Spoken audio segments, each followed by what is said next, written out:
What's going on, everybody? Welcome back to the channel. My name is Maria, and if you're new here, welcome.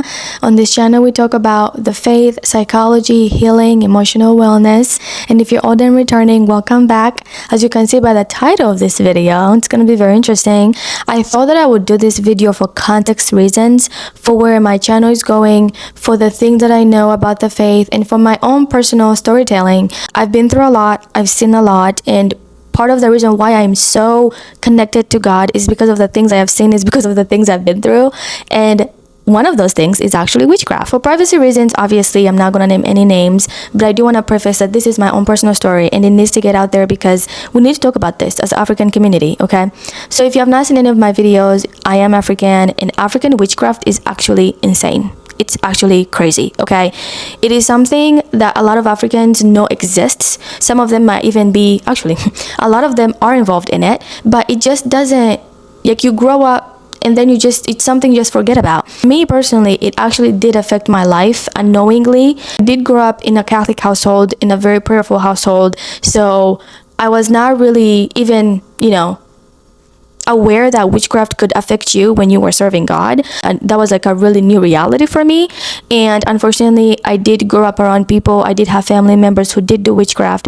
Thank God that they're now saved and they're back to God. But yeah, I did grow up seeing people and just hearing people tell you, you do not talk to everybody. Not everybody is your friend. Witchcraft in African countries is 1,000% usually connected to jealousy. Someone wants a kid like you do. Someone wants the money that you have. Someone wants the lifestyle that you have. People will literally unalive you to have your life through witchcraft. It's insane. But before I knew all of this, I saw some people who did weird stuff, and I sensed that it was witchcraft. I was a child, so it just never really settled into my brain that, oh yeah, like they're actually doing witchcraft. I just thought that they did do witchcraft just because it was like their lives were a little weird. You know what I mean? And when I turned 15, my family and I moved to the States, and then life moved on. Like I went to high school, eventually went to college. But when I was graduating high school, I became very, very sick. And it is really, really hard when you start realizing that even the doctors cannot help you.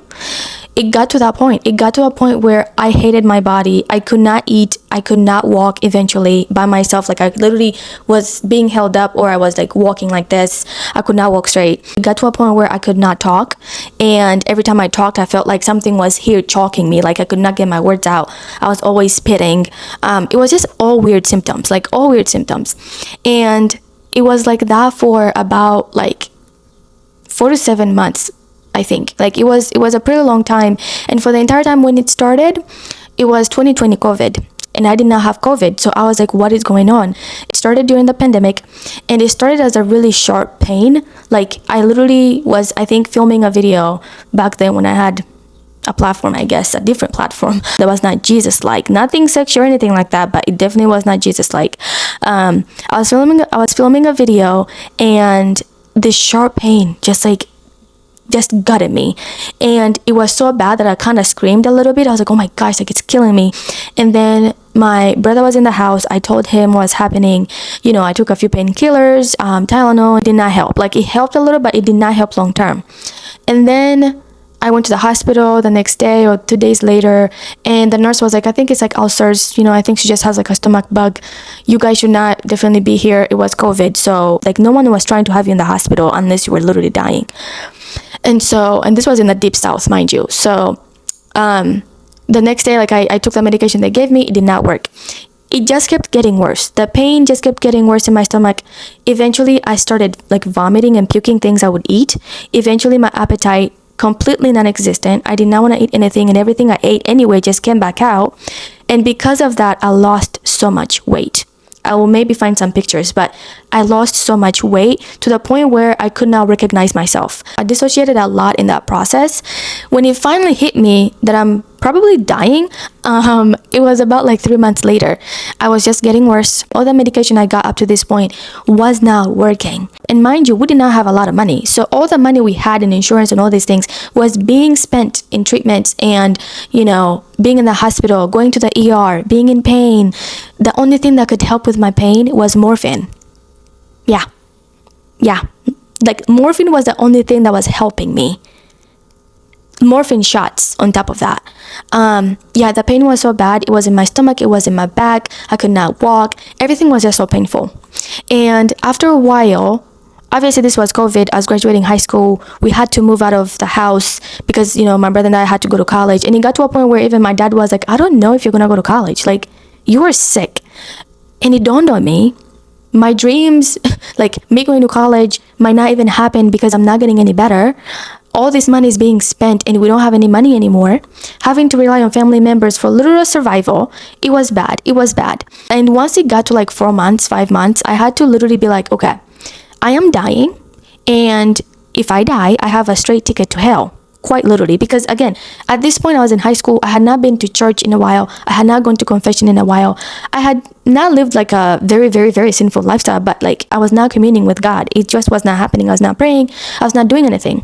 And so on this day in 2020, I think like 5 months later, it hit me that I'm probably dying and no one can save me. Nothing will happen to save me. The doctors have failed and I do not know what's happening. My body is betraying me. I'm just losing weight, puking every day, cannot eat, nothing. And so we moved into the new house, and I started, like, I literally was like, when was the last time I prayed? When was the last time I knelt down and actually prayed a rosary, prayed anything at all? I pulled out this Bible I had not opened ever because I had just gotten it like years before. I started reading it little by little. I begged my family in tears. I begged my dad and my brother in tears to help me pray the rosary every day so that I can get better. Like, it was to a point where I was so desperate for just prayer and peace because I did not have peace. I would sleep and get weird dreams. I would feel like something is attacking me all the time. It was bad. And I just kept getting worse. So I was like, honestly, there's nothing for me to lose, except like nothing for me to lose. I just need to pray and beg God that if I die, I don't go to hell. That literally was my only prayer. If I die, please save me from hell. I know I've sinned so much. I know I've not prayed to you in forever. Just save my soul. That's all I pray. Like, please. I started praying like 3 times a day. I started reading the Bible. I would get up. I would force myself to eat breakfast. It was just so hard. And on this specific day, I remember my entire family finding out that I was not getting better after so long. And my grandma just like calling us and talking to us. And I think it was my grandma's cousin. She's a sister. She's a sister, a religious sister who has a gift of prophecy or something like that. And she, prayed over me up, like she was like, okay, I'm going to offer this prayer for you guys. I'm going to pray. And my grandma, I think, was like, I don't think that's like normal illness. I think that's witchcraft. But we did not know for sure. And so my grandma's cousin, she prays for me. And then she comes back and basically tells my dad that it's witchcraft, and that when I was like around 6 years old, 5 years old, I ate something I was not supposed to eat, and the person who took me there was a family member, unfortunately, and I ate a lot of it, and it was witchcraft. And so like this witchcraft was in the food, and that food was actually not meant for me specifically, it was meant for my dad. Crazy. But I ate it, and so years later it comes back full circle and it affects me. Instead, it went to me. And the reason why I was literally so close to death is because if it had gone to my dad instead, he would have died. But it came to me. And I was so mad when I heard that. I was so mad when I learned that someone would try to kill my dad. But even worse, that stuff came to me, and now I'm paying for that price. But in the mercy of God, he let that come to me. In fact, I think he redirected that to come to me to save my dad's life. And I always tell people when I tell this story to the few people that know it in my life, that I would do that all over again for my dad to still be alive. Because that was God's mercy. That was God's redirection. He's like, let's just redirect that. Obviously, God does not want us to suffer and like go through all these evil things, but free will is existent, okay? Free will exists, and people will do things to hurt you without consulting you. Natural law is a thing. There's a consequence for everything that happens in this world, and that evil stuff was done, that witchcraft was done. So it had to go to someone, it had to go somewhere. Like the devil works through that stuff, so it literally attaches to someone. His kingdom is also real. We have to acknowledge that. But so in God's mercy, I believe that stuff came to me, and I almost lost my life. I almost died. And when I heard that, I remember this day very vividly. It was like midnight, and I was sitting down on the carpet my dad is telling me this, and I don't know if my brother was still awake, but my dad is telling me this, and I am like angry. Like I am livid because I know who this person was, and I was like, how dare you? Like I'm dying. Literally, I'm on my deathbed because of you. And I also was like, does that mean I'm evil? Does that mean there's a spirit in my body that needs to be what's the word? Do I need to go through an exorcism? I was terrified for my life spiritually, but also physically. And now I'm also mad. Like I was going through a plethora of emotions for months and even a year. And once we found that out, that it was witchcraft, the only medicine for witchcraft is prayer. It's literally only prayer. You just have to pray to God over and over and over again. Now, thank God, my family is filled with prayer warriors. Like everyone was praying for me. People were literally offering up sacrifices for me to get better. And I'm so grateful for that. I always say, I'm grateful to come from a family that knows God. I do not know how I would still be alive if it wasn't for that. Everyone just prayed for me, extended family, my grandma, my cousins, like everyone was just praying for me wherever they were in different countries. After a while, I was like, okay, I also need to pray for myself. And so I started praying. Weeks went by, a month went by, a month and a half went by. And then I was like, wait a minute. I've been praying for so long. People have been praying for me for so long. What is happening? So at this point, my brother had helped me go into my dad's garage, the house we're in, and that's where I would usually pray. I would go in there and pray like 3 prayers, a rosary, a Divine Mercy chaplet, like all these things. And then this one random day, I got tired of it. I literally was sitting on the chair and I was like, because I couldn't talk. I was so weak. I like could not talk, could not really sit straight, could not walk. And I was like sitting there and it dawned on me. I was like, all the anger just hit me. It just hit me out of nowhere. I was like, I have been praying. People have been praying for me and I'm still not healed. What are you doing? I looked up at the sky and I was like, this is why people don't think you're real. I knew you weren't real anyway. If you want me to die, just let me die, okay? I was mad. And really, my anger was directed to the person who sent that stuff to my family. Just came out to God. I was like, you're the one who has the key to my healing and you're not healing me. Like, if you don't want me to get healed, just literally let me die. And I said a lot of mean stuff to him out of anger because I was miserable. I hated my life.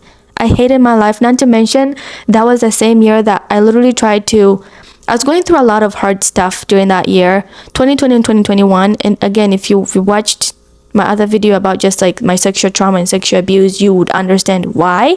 So I said that you should watch that video. But I was going through a lot of hard stuff in that season, and all that anger just came out. All that pent up energy just came out. And in my brain, I'm like screaming at God because I was so miserable and so angry.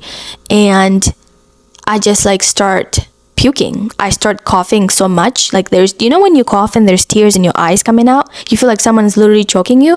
That's what happened to me. Okay. I'm literally sitting on this chair and I'm coughing. I'm like, tears are coming out, and then I start crying because I cannot scream. I cannot scream for help. I cannot help myself. I'm like falling down on the chair because I don't have the stamina and the body, coordination and the strength to lift myself up. And I am like, in my mind, I'm like, oh no. I think, don't kill me, please. Like I was kidding. Do not let me die. I was kidding. I did not mean all that stuff. But I thought it was too late for me. I'm like screaming in my head, please do not kill me. Please do not kill me. I did not mean that stuff. I will continue praying. I will continue doing all these things I've been doing with my low energy so that you can heal me. Because I literally thought God was killing me. I did not have a good representation of him back then. I thought he was killing me, and he was like, bet, this is when you die. This is how you die. You want to die? Here we go. I'm literally watching my spit and my puke come out of me. Things that are like yellow and white are coming out of me. It was gross. Anyways, I don't want this video to be too long, so I'm gonna have to split it up, but come back for part 2 as we continue to discover how I got healed from the witchcraft. And if you're not yet a subscriber, go ahead and subscribe, do all the things that YouTubers tell you to do. I will see you guys in my next video, which will be coming up very soon. I will see you next week. Bye.